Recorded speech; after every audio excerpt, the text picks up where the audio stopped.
236 euros, ça c'est l'organisation d'un colloque financé par le Conseil régional à la Sorbonne le 8 mars dernier intitulé l'IVG à la maison, un choix et un progrès pour la santé des femmes. Donc je pense que la prochaine sera l'IVG en boîte de nuit.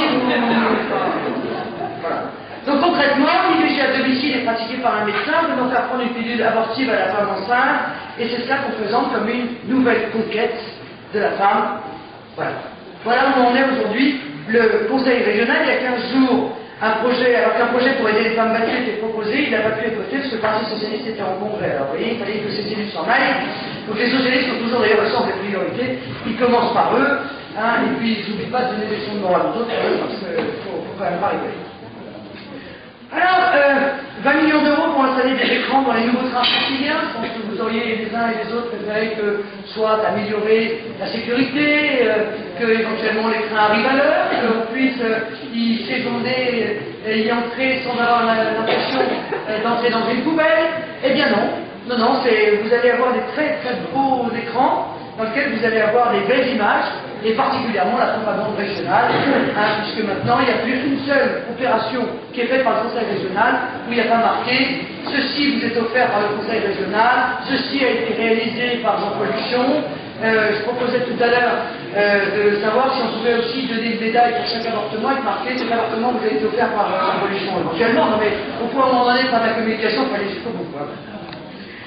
Alors plus récemment encore, puisque c'était la semaine dernière, le Conseil régional a attribué pour plus de 360 000 euros de subventions pour le relogement de Tziganes à Montreuil, et encore, il ne s'agissait que la moitié des sommes totales qui seront dépensées pour cette opération, alors que chaque semaine, des Français, comme vous le savez, sans abri, meurent de froid dans la rue. Je pourrais, comme chaque année, multiplier les exemples de ces subventions qui nous révoltent. Nous avons d'ailleurs une capacité de révolte qui est totalement intacte, une capacité d'indignation au groupe Front National qui est également intacte, et c'est la raison pour laquelle, je crois, nous faisons notre travail d'élu avec autant d'enthousiasme et autant d'énergie. Mais alors certains vont se poser la question de dire, mais alors à quoi servent les élus? Quelle est l'utilité d'avoir des élus au Conseil régional, puisque tant de dossiers sont votés malgré notre présence, et malgré le fait que nous les combattons? Eh bien, pourtant notre utilité est bien réelle. Grâce au travail des 15 conseillers élus sur les listes du Front National, et peut-être particulièrement par le travail des membres de la commission permanente, Martial Bill, Marie-Christine Arnautu et moi-même, grâce au travail de nos assistants et de nos assistants, Louise Fossin, Marie-Pierre de la Saillette, David Joly et Guillaume Luvier, enfin grâce à notre excellent secrétaire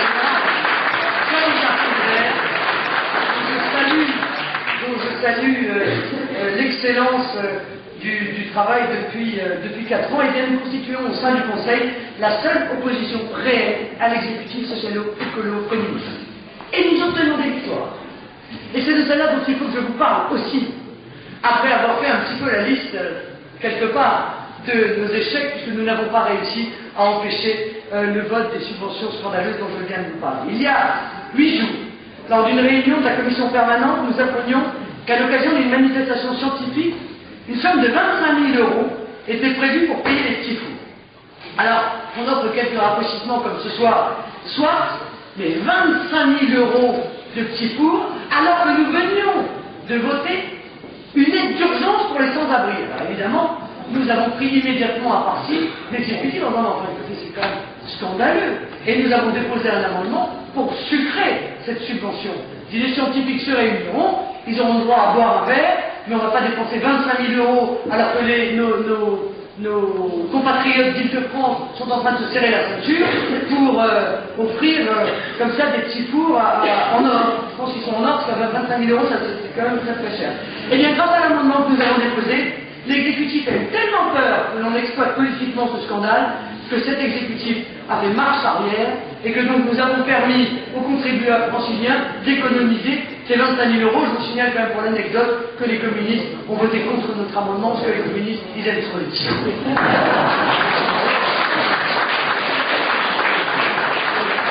Je vous dis que le communisme n'est plus ce qu'il était. Alors, autre exemple, cet été, nous avons, et là c'est très important parce que je crois que la victoire que nous avons obtenue au Conseil régional d'Île-de-France va pouvoir être exporté dans l'ensemble des conseils régionaux où les électeurs du Front National sont représentés. Nous avons obtenu auprès des tribunaux administratifs de très belles victoires. Le conseil régional avait subventionné à hauteur de 10 000 €, alors accrochez-vous bien, des éoliennes au Nicaragua. Pour l'instant, on cherche désespérément l'intérêt des habitants de la région Île-de-France, on l'a toujours pas trouvé. Eh bien, nous avons obtenu raison des tribunaux et la subvention a été, à notre demande, annulée. Fort de cette victoire, nous avons d'ailleurs déposé un recours contre 26 autres subventions d'un montant total de plusieurs dizaines de milliers d'euros et nous gagnerons ce recours également. Toutes ces victoires sont évidemment autant d'argent économisé par les contribuables franciliens. Toujours dans le cadre des recours que nous intentons contre les délibérations du Conseil régional, nous avons également attaqué un vote pour l'attribution de 28 000 € à la construction de la mosquée de Créteil. Et ce recours aussi, nous allons le gagner. Et ça, il faut bien admettre que lutter contre le financement public de l'islam dans notre région, nous sommes les seuls à le faire. Nous sommes les seuls à le faire ici, comme nous autres, c'est vrai, députés européens, français, Front National, sommes les seuls à le faire au Parlement européen depuis 1984. En 1984, on repart un peu en arrière, les élections européennes furent celles de l'émergence du Front National. Eh bien, en 2009 plutôt, elles devront être celles de son rebond. Toutes les circonstances économiques, politiques ou sociales sont faites. Les électeurs qui s'étaient tournés vers Sarkozy hier se sont rendus compte à quel point ils sont aujourd'hui bafoués. La crise actuelle montre à ceux qui refusaient de la dette à quel point le mondialisme et l'ultralibéralisme sont nocifs et l'Europe de Bruxelles n'a rien empêché, bien au contraire. Elle a facilité ces effets nocifs et la contamination de notre pays.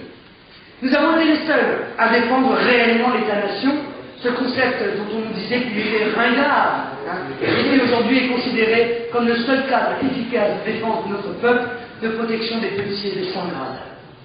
Une fois de plus, nous avions raison avant tout le monde. La nation, ce n'est pas une notion passéiste.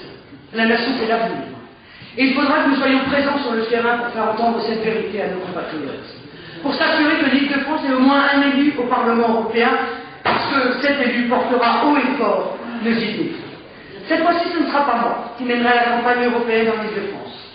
En effet, lors des législatives de l'an passé et des municipales de cette année, je m'étais engagé auprès des militants et des électeurs du Nord-Pas-de-Calais à rester parmi eux. C'était pour moi un retour puisque j'ai commencé ma vie d'élu il y a plus de 10 ans déjà au Conseil régional du Nord-Pas-de-Calais. Comme je n'ai pas l'habitude de ne pas honorer ma parole, eh bien c'est là-haut, tout en ayant une partie de mon cœur, bien sûr, ici avec vous, que je retournerai mener la bataille.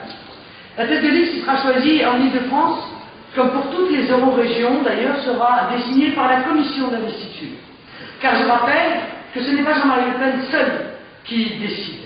C'est une commission composée de 13 personnes et où la région Île-de-France est d'ailleurs bien représentée, puisqu'il siège entre autres Jean-François Jacques, Roger Hollande, Martine Moïse et moi-même. La commission n'a pas encore rendu son verdict. Mais j'ai envie de vous dire que quel que soit son choix, tous les militants de la région, sans exception, devront se mettre en ordre de bataille pour assurer la victoire dans les urnes. Car même si les événements nous donnent raison, il n'y aura pas de victoire sans discipline, sans volonté et sans enthousiasme.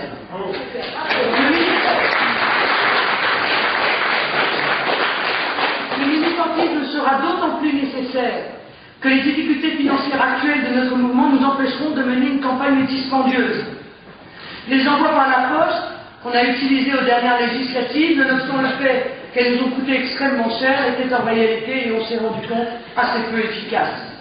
Parce qu'en politique, rien ne remplace le contact. Ça veut dire qu'une grande partie des documents que nous serons amenés à distribuer devront être distribués par les militants. Et parce qu'ils nous verront, les électeurs, parce qu'ils vous verront, eh bien, là encore, l'image qu'on essaye de nous coller désespérément sur le dos de racistes, fascistes, avec le couteau entre les dents, tombera, cette image tombera d'elle-même. C'est comme ça que le Front a percé il y a 25 ans.